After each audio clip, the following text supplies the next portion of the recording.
Tahukah kalian bagaimana cara Allah menciptakan bulan dan seperti apa kisah ajaib yang ada di baliknya? Bulan yang hampir setiap malam bisa kita lihat ini ternyata memiliki sejarah penciptaan dan kisah yang sangat menakjubkan. Cahayanya yang lembut seringkali menjadi inspirasi bagi para penyair dan penenang hati yang gelisah.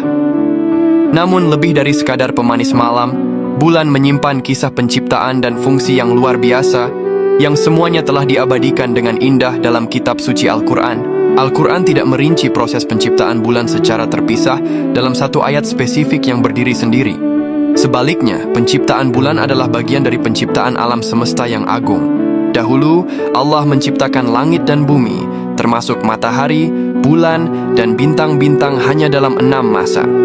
Kata hari atau masa di sini tidak selalu merujuk pada 24 jam seperti yang kita kenal, melainkan periode waktu yang bisa jadi sangat panjang sesuai dengan keagungan penciptaan Allah. Dalam konteks kosmik atau ketuhanan, ini bisa jadi ribuan, jutaan, atau bahkan miliaran tahun. Allah berfirman dalam surah Al-Anbiya ayat 33, "Dan dialah yang telah menciptakan malam dan siang, matahari dan bulan. Masing-masing dari keduanya itu beredar di dalam garis edarnya."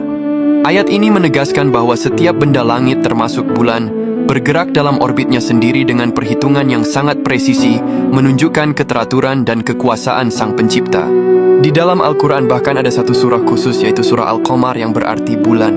Surah Makkiyah ini memiliki fakta yang sangat menakjubkan pada ayat-ayat pembukanya, di mana ayat 1 dan 2 berbicara tentang salah satu mukjizat terbesar Nabi Muhammad, yaitu peristiwa terbelahnya bulan. Allah Subhanahu wa Ta'ala berfirman, "Telah dekat hari kiamat dan telah terbelah bulan.